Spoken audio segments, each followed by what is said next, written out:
রায়গঞ্জে কেন্দ্রীয় বাহিনীর রুট মার্চ, ভোটের আগে নিরাপত্তায় জোর প্রশাসনের। নির্বাচনের দিনক্ষণ ঘোষণার পর থেকেই জেলা জুড়ে বাড়ছে রাজনৈতিক উত্তাপ। প্রার্থী তালিকা প্রকাশের সঙ্গে সঙ্গেই ভোটকে ঘিরে সাধারণ মানুষের মধ্যে নানা প্রশ্ন উঠতে শুরু করেছে। আসন্ন নির্বাচন আদৌ শান্তিপূর্ণভাবে সম্পূর্ণ হবে তো? এই পরিস্থিতিতে মানুষের আস্থা ফেরাতে রাস্তায় নামল প্রশাসন।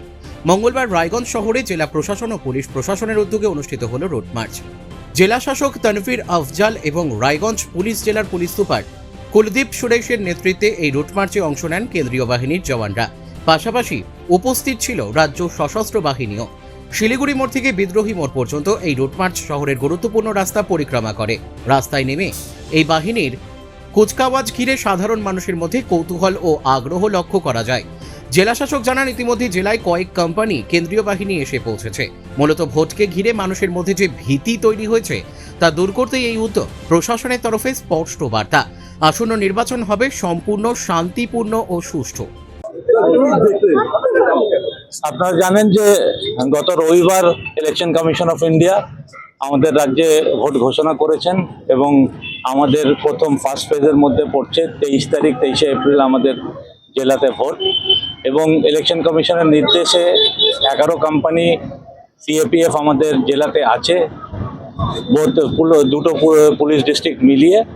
ওদের সাথে আমরাও, এসপি সাহেব আছেন, আমাদের আইসি রায়গঞ্জ আছেন, আমি আছি। মানুষের মধ্যে যাতে এই একটা কনফিডেন্স আমরা দিতে পারি যে প্রশাসন আছে, সাধারণ মানুষের পাশে আছে, এবং যদি কোনো জায়গায় কোনো ভয় ভীতির ব্যাপার থাকে সেটা যেন ওনাদের মধ্যে না থাকে। আমরা চাই যে আমাদের জেলাতে সুষ্ঠুভাবে free, fair and peaceful election আমরা করতে পারি। মানুষের সাথে কথা বলেন, রেসপন্স কি পেলেন? হ্যাঁ, মানুষের মধ্যে এই মুহূর্তে তো কোনো ভয় ভীতির কোনো ব্যাপার নেই। তারা এমনি বেশ হাসি খুশি ছিলেন আর কি। আশা করি সেই হাসি খুশি শেষ দিন পর্যন্ত মানুষের মুখে যেন থাকে, সেটাই আমাদের প্রশাসনের পক্ষ থেকে, পুলিশ প্রশাসনের পক্ষ থেকে চেষ্টা থাকে। অভিযোগ করলেন তার ওয়াইফের নামটা ওঠেনি, তো তাদের কিছু আশ্বস্ত? দেখুন, যেটা অ্যাডজুডিকেশনে আছে সেটা নিয়ে তো কেউ কিছু বলতে পারবে না, কেন এই ফিগারগুলি তো আমাদের কাছে নেই। যারা আমাদের মাননীয় জাজ সাহেবরা যারা আছেন আর কি, তারা ওটা ডিসপোজ করছেন এবং তাদের সেপারেট লগ ইন আছে। ওটা একমাত্র ইলেকশন কমিশন অফ ইন্ডিয়া ওরাই দেখতে পারে আর কি, যে কি ডিসপোজ হচ্ছে না হচ্ছে।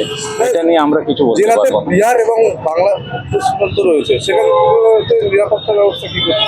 আমাদের সমস্ত জায়গায়, যেটা 3টে জেলা বিহারের সাথে যেটা আমাদের রয়েছে, পূর্ণিয়া, কাটিহার এবং কিষানগঞ্জের ক্ষেত্রে আমাদের নাকা আছে, চেকপোস্ট আছে, আমাদের ফ্লাইং স্কোয়াড আছে, স্ট্যাটিক সার্ভিলেন্স টিম আছে, সিসিটিভি লাগানো সব আছে। যেটা ফ্লাইং স্কোয়াড সেটাও ভিডিও ক্যামেরা থাকবে আর কি।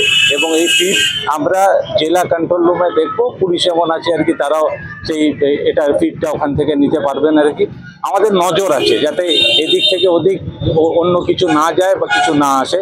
যেগুলি বারণ আছে আর কি, যেমন আনঅ্যাকাউন্টেড ক্যাশ হতে পারে, ইলিসিট লিকার হতে পারে, মাদক পাচার হতে পারে আর কি, এইগুলির উপরে আমাদের প্রচণ্ড কড়া নজর আছে। আজকেও আমি মিটিং করেছিলাম জেলাতে, আমাদের ডিস্ট্রিক্ট ইন্টেলিজেন্স কমিটি, যেখানে ইনকাম ট্যাক্স, রাজ্যের sales tax, excise department, police, দুটো পিডির ডেপুটি সুপারিনটেন্ডেন্টসরা ছিলেন আর কি, যেখানে আমরা একদম ক্লিয়ার কাট বার্তা দিয়ে দিয়েছি যে এই ইলেকশনটা, এর মধ্যে কোনো মাদক, কোনো মদ অথবা টাকার খেলা কিন্তু আমরা জেলা প্রশাসনের পক্ষ থেকে হতে দেব না। একটা ইনডিউসমেন্ট ফ্রি, প্রলোভন মুক্ত আমরা ইলেকশন এইবার আমাদের জেলাতে করাবো। ইসলামপুর পিটি এসপি সাহেবের বদলি হয়ে গেল, সেটা ইলেকশন কমিশনের সিদ্ধান্তের এগেনস্টে আমার কি বলার আছে? কত কোম্পানি থাকছে কেন্দ্রীয় বাহিনী? কোথায়? কত কোম্পানি কেন্দ্রীয় বাহিনী থাকছে? ওটা এখন পোলিং অনেক দেরি আছে আর কি, যখন যেমন আসবে আর কি আমরা আপনাদের জানিয়ে দেবো। ধন্যবাদ। রায়গঞ্জ থেকে রামকৃষ্ণ দাসের রিপোর্ট, কুলিক নিউজ।